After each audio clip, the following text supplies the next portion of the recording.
Hello বন্ধুরা, আপনারা দেখছেন আপনাদের প্রিয় চ্যানেল জ্ঞানদীপ। যারা বনসহায়ক পদে আবেদন করেছেন তাদের কাছে এই ভিডিওটি গুরুত্বপূর্ণ। রাজ্যে বনসহায়ক নিয়োগের ইন্টারভিউ কিভাবে হবে, ইন্টারভিউ বোর্ডে কারা থাকবেন, প্রার্থী বাছাইয়ের পদ্ধতি, মেরিট লিস্ট কিভাবে হবে, এই সমস্ত তথ্য আমরা এই ভিডিওতে জানাবো। তার আগে যারা এই চ্যানেলটিতে প্রথম এসছেন তাদেরকে অনুরোধ করব চ্যানেলটি সাবস্ক্রাইব করতে এবং লাইক ও শেয়ার করতে।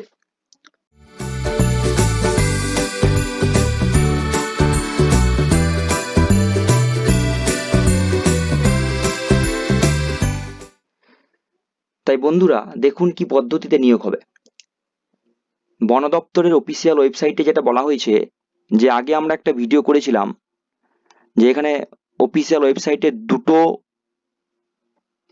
নোটিশ রয়েছে, একটা হচ্ছে 4/8/2020 এবং একটা 30/7/2020। যেটা প্রথম নোটিশটা বেরিয়েছিল, তারপরে কোরিজেন্ডাম নোটিশ নিয়ে একটা ভিডিও আমাদের করা আছে, ডেসক্রিপশন লিঙ্কে রয়েছে, চাইলে আপনারা দেখে নিতে পারেন। তাহলে এনগেজমেন্ট অফ বনসহায়কের যে নোটিশটা বেরিয়েছিল সেখানে বলা রয়েছে যে কি পদ্ধতিতে নিয়োগটা হবে।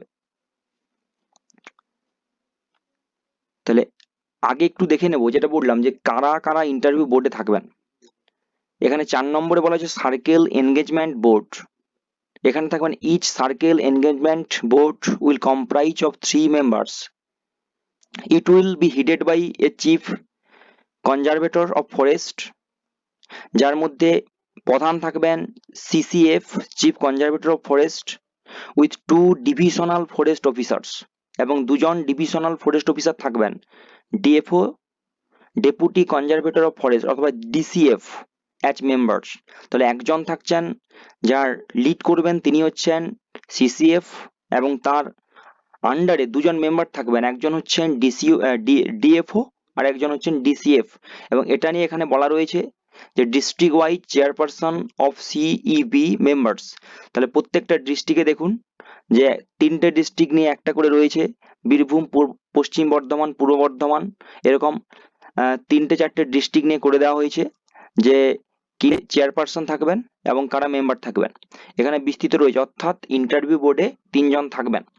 একজন প্রার্থীকে ইন্টারভিউ বোর্ডে গিয়ে 3জনের মুখোমুখি হতে হবে।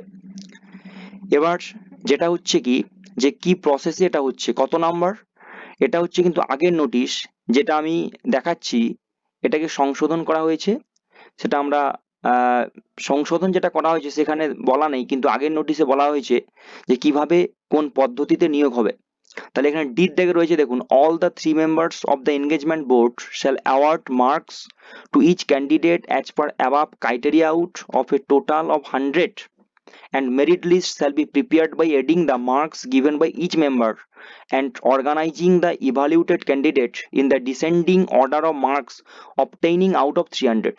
তাহলে প্রথমে এখানে 100 নাম্বার বলা হয়েছে, 30, 30, 10, 20 এবং 10, মোট হচ্ছে 100। কিন্তু যেহেতু ইন্টারভিউ বোর্ডে 3জন থাকবেন তাহলে প্রত্যেকের ক্ষেত্রে 100 করে রয়েছে। তাহলে এখানে বলেছে অবটেইন আউট অফ 300। তাহলে একজন ক্যান্ডিডেট 300-র মধ্যে কত পেয়েছেন সেখান থেকে তার মেরিট লিস্টটা তৈরি করা হবে। তাহলে এটাকে আমরা একটু অন্যভাবে ব্যাখ্যা করতে পারি, ব্যাখ্যাটা একটু দেখে নিন।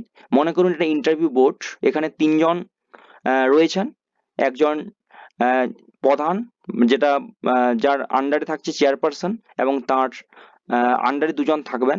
তাহলে এই 3জন থাকবেন ইন্টারভিউ বোর্ডে। তাহলে ইন্টারভিউ বোর্ডে 3জন 100-100 করে এই ক্যান্ডিডেটকে প্রশ্নগুলো করবেন, যে উপরে যে বিষয়গুলো রয়েছে। তাহলে টোটাল হচ্ছে 300, 300-র মধ্যে। তাহলে 100, 100 এবং 100, এই 300-র মধ্যে কি হচ্ছে না, 300-র মধ্যে পরীক্ষাটা হচ্ছে, ইন্টারভিউটা হচ্ছে। তাহলে এটা এখানে বলা হয়েছে। তারপরে কি বলা হয়েছে, all the in case of candidate getting same marks. তাহলে এবার ধরুন 300-র মধ্যে পরীক্ষা হচ্ছে, তাহলে ক্যান্ডিডেট কি পেয়েছে, দুজন ক্যান্ডিডেটের মধ্যে ধরুন প্রাপ্ত নাম্বার সমান হচ্ছে 210 করে, ধরুন দুজন ক্যান্ডিডেট 210 করে পেয়েছে। তাহলে তখন কোন পদ্ধতিতে হবে, তখন এখানে বলা আছে যে in case of candidate getting same marks, the age of candidate will be taken in consideration, with the oldest being allotted a better rank। তাহলে কি বলা হয়েছে না যখন দুজনের প্রাপ্ত নাম্বার সমান হবে সেক্ষেত্রে না কিসের ভিত্তিতে র্যাঙ্কটা আগে হবে না যার বয়স হচ্ছে বেশি, যার বয়স হচ্ছে বেশি সে কিন্তু র্যাঙ্কে প্রথমে আসবে।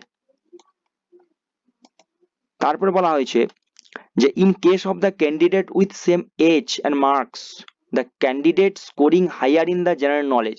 তাহলে ধরুন দুজন সমান নাম্বার পেয়েছে, দুজনের বয়সও সমান, সেক্ষেত্রে কি করা হবে না এই দুজনের মধ্যে কে জেনারেল নলেজ ওরাল টেস্ট যেটা এখানে রয়েছে 20 নাম্বার, এই 20 নাম্বারটা দেখে এখানে যে বেশি পাবে সে কিন্তু মেরিট লিস্টে প্রথমের দিকে আসবে। তাহলে কি বলা হলো in case of the candidate with same age and marks the candidate scoring higher in the general knowledge oral test will rank higher. তাহলে দুজনের মধ্যে দুজনের বয়স যদি সমান হয়, নাম্বার যদি এক হয়, তাহলে ওরাল টেস্টের নাম্বার অনুযায়ী র্যাঙ্কটা কিন্তু আসবে, অর্থাৎ ওরাল টেস্টে যে ব্যক্তি বেশি নাম্বার পাবে সে কিন্তু র্যাঙ্কে প্রথমের দিকে আসবে, এটা এখানে বলা হয়েছে।